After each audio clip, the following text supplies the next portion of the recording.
Let me narrate the thrilling saga of the apartment of doom. Picture this.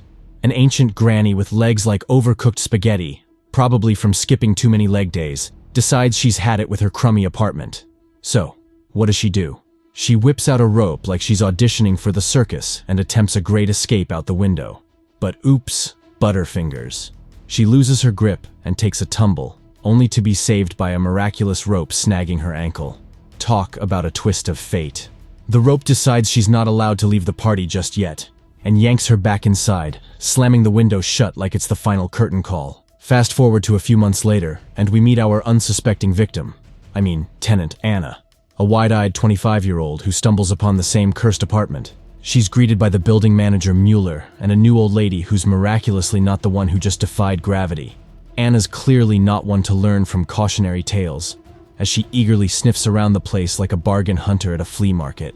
Mueller dangles the bait of ridiculously low rent, and Anna's hooked faster than a fish on a Friday. But first, she's got to sign on the dotted line and listen to the old lady's tale of wanderlust, because apparently, globe-trotting grannies are all the rage now. Anna, bless her heart, swallows the story hook, line, and sinker, without so much as batting an eyelash. She spills her life story faster than a gossip columnist on a caffeine high, while the old lady sweats bullets and practically shoves the rental contract into her hands. Desperate much? Oh, but wait, there's more. The pen conveniently decides to go on strike, but fear not, the old lady's got a spare. Talk about being prepared for a swift exit. Once the deal's sealed, Granny McSpeedy exits stage left, leaving Anna to her own devices. Mueller throws in a parting offer of assistance before vanishing into the abyss. And just like that, Anna's left alone in her new abode, ready to tackle the mess that awaits her. But hold on to your hats, folks, because things are about to get weirder than a cat wearing a top hat. Anna goes all Marie Kondo on the place, tossing out junk faster than you can say hoarder's paradise. Yet, no matter how hard she tries, the place keeps reverting back to its sorry state. It's like playing a never-ending game of housekeeping whack-a-mole. But does Anna let a little supernatural interference cramp her style? Nope. She rolls up her sleeves and dives back into the cleanup like a champ. Because who needs logic when you've got determination? So, Anna's tossing out the trash like it's going out of style, but surprise, surprise. The apartment's playing its favorite game of let's make a mess yet again. And all that hard labor? Well, it's not doing wonders for Anna's youthful glow.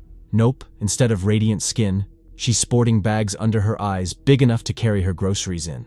Now, imagine this poor girl, exhausted as a sloth on a Sunday, crashing on her couch for some well-deserved shut-eye. But wait, the radio's decided it's party time. Anna tries to silence the racket, but when she catches a glimpse of herself in the mirror, it's like she stumbled into a funhouse hall of mirrors. Spoiler alert, her face is doing a little shape-shifting dance routine. So, what's a girl to do when her face decides to play musical chairs without her permission? Well, naturally, she storms off to give Mueller, the house manager, a piece of her mind. She's ready to unleash the fury of 1,000 angry emojis, demanding her security deposit back faster than you can say scam alert. But oh no, Mueller's got a little surprise up his sleeve, a microscopic clause in the contract that basically says, "You're stuck here until pigs fly." Cue Anna's meltdown, complete with threats of police involvement and dramatic exits. But does Mueller flinch in the face of Anna's fiery wrath? Nope, not a single bead of sweat. He just calmly reminds her that she signed her life away, quite literally, and it's all in black and white, or should I say, invisible ink. Undeterred by Mueller's warning, Anna decides to take matters into her own hands. Off she goes to get a medical report, hoping to prove she's not losing her marbles faster than a toddler in a toy store. But surprise, surprise, the doctor's reaction is about as helpful as a broken umbrella in a hurricane. Apparently, looking like a grandma at 25 is the latest fashion trend. As if things couldn't get any worse, Anna's ID decides to take an unscheduled vacation, leaving her high and dry at the hotel reception. And guess what? She's slapped with extra charges faster than you can say identity theft. But hold on to your walkers, folks, because Anna's in for the shock of her life. One minute she's counting sheep, the next she's counting wrinkles faster than a speed demon on a racetrack. Yep, you guessed it. She's aged like a fine cheese left out in the sun too long. And to top it off, her teeth decide it's time for a vacation too. The next day, Anna returns to the eerie apartment to face Mueller. He seems unfazed by her deteriorated condition, merely pointing out that she ignored the rules. The contract, he notes, explicitly warns tenants against leaving the apartment, as doing so triggers rapid aging until death. Muller further explains that the apartment craves company, necessitating a tenant's constant presence. After their exchange, Anna retreats to her room. Shortly thereafter, Muller notices his matchsticks are missing. In a panic, he heads to Anna's door, only to find it locked from the inside.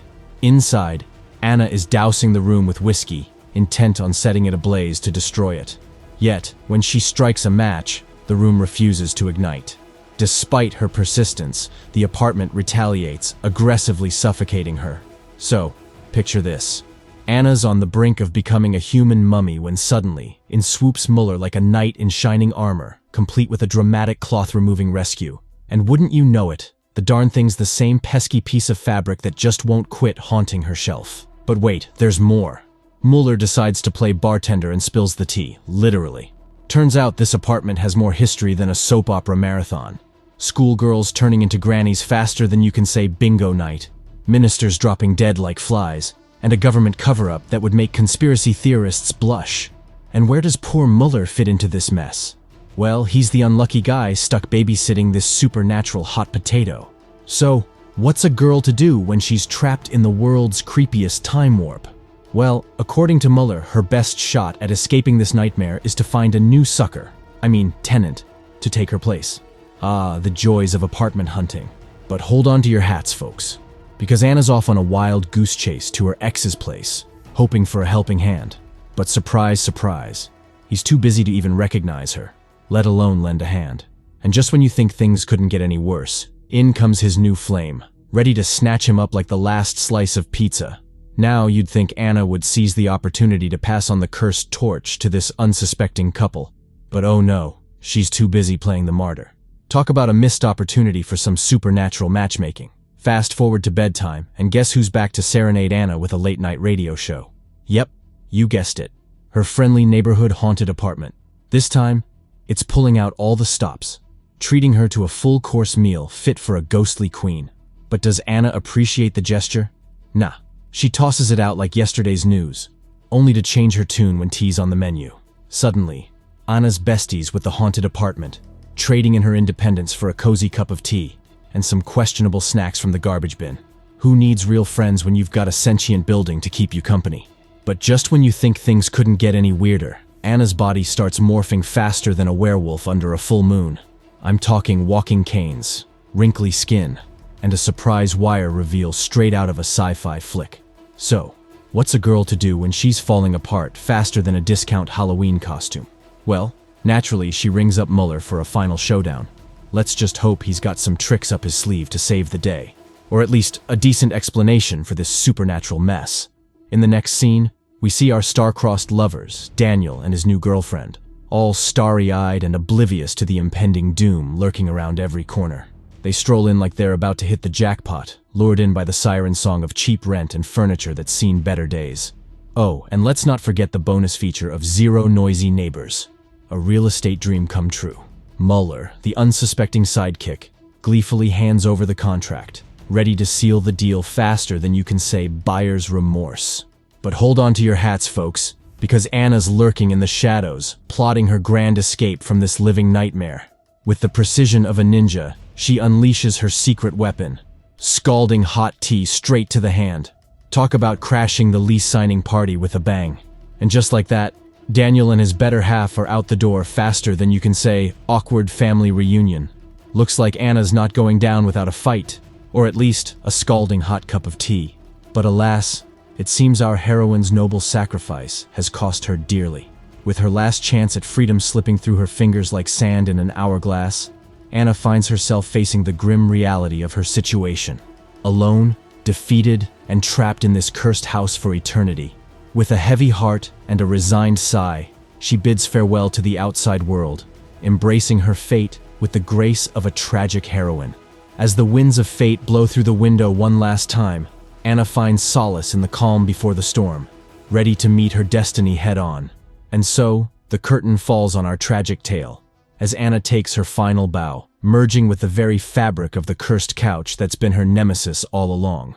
But fear not, dear viewers, for with Anna's sacrifice, the cycle of terror may finally come to an end. Or so we hope. So, what's the moral of the story, you ask? Well, kids, always read the fine print and never trust an apartment that's more high maintenance than a Kardashian. Because in this wild ride called life, you never know when your lease agreement might come back to bite you harder than a hangry chihuahua.